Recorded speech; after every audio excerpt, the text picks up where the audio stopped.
तो मैं संस्मरण का सिलसिला प्रारंभ करना चाहता हूं और मैं सबसे पहले देश के ख्याति नाम कथाकार विनोद जी के बहुत नज़दीक आनंद हर्षुल को बुलाना चाहता हूं कि वे आएं। और मैं उनको कहूंगा नहीं, संक्षेप में कहूँ, क्योंकि मैं जानता हूं कि संक्षेप में ही कहते हैं। तो मैं सबसे पहले आनंद हर्षुल को यहाँ बुलाऊंगा कि वो आएं और विनोद जी को लेके अपनी बात कहें। मेरी विनम्र श्रद्धांजलि। असल में उनका चला जाना एक बड़ी रचना प्रक्रिया का चला जाना है। वो कुछ उसी तरह है जैसे हमारे बीच से निराला चले गए हों, या शमशेर बहादुर सिंह चले गए हों, या और कोई बड़ा लेखक या प्रेमचंद चले गए हों। उन्होंने इतना बड़ा कद हासिल किया था जो आमतौर पे सबकी, हमारे जैसे लेखकों का भी स्वप्न होता है इसका शायद हम ऐसा कद हासिल कर पाए, पर यह मुश्किल होता है। आपको अपनी रचना प्रक्रिया में बहुत सघन होने की बहुत ज़रूरत होती है, जो विनोद जी के यहाँ थी। हम उनसे सीखते थे। मैं यहाँ आते हुए पहले सोच रहा था कि मैं विनोद जी से पहली बार कब मिला था, तो मुझे याद आ रहा है या तो 79-80 की बात होगी। उस समय मैं कुछ कविताएं लिखना शुरू किया था और जयंत देशमुख मेरे दोस्त थे और अशोक मिश्र के रचना संस्था में हम लोग साथ में काम करते थे। तो जयंत को पता चला कि मैं कविताएं लिखता हूँ, तो विनोद जी क्या मुझे लेके गए। विनोद जी उस समय कटौ तालाब के पीछे एक डॉक्टर की पर्ची में रहते थे। डॉक्टर का जो बना हुआ मकान, पीछे बना हुआ मकान, पता नहीं किस लिए बना होगा, मेरे ख्याल से वो किसी अपने नौकर चाकर को रखने के लिए बनाया गया, बहुत झोपड़ी जैसा मकान था वो। उसमें विनोद जी रहते थे और वो किसी महाविद्यालय में नौकरी करते थे।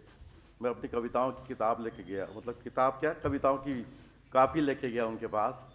तो उस कापी में मैंने कई सारी धाराएं सुनी हुई थी कि नई कविता और प्रगतिशील कविता, ये गज़ल वज़ल सब, उसमें कई सारी चीज़ें तामझाम पूरा सब था उसमें।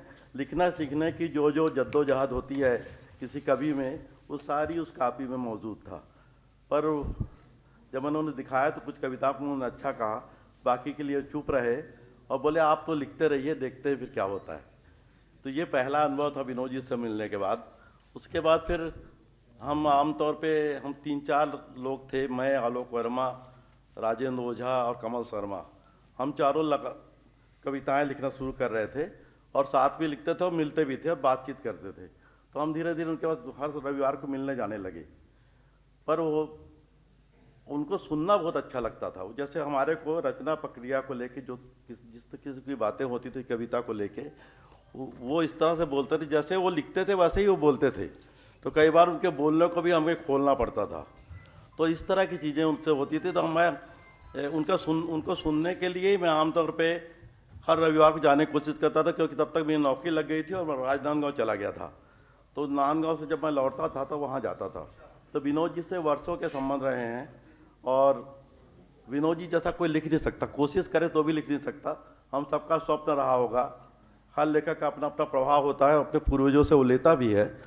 पर मुझे लगता नहीं कि विनोद जी जैसा लिखना संभव है, क्योंकि जिस तरह से वाक्य उनके आते हैं वो मुश्किल है किसी भी सामान्य तौर पे लाना। जैसे कोई अंतर्भूत व किस्म के वाक्य हों, वो हमेशा कोई आदमी इस तरह ला नहीं पाता है।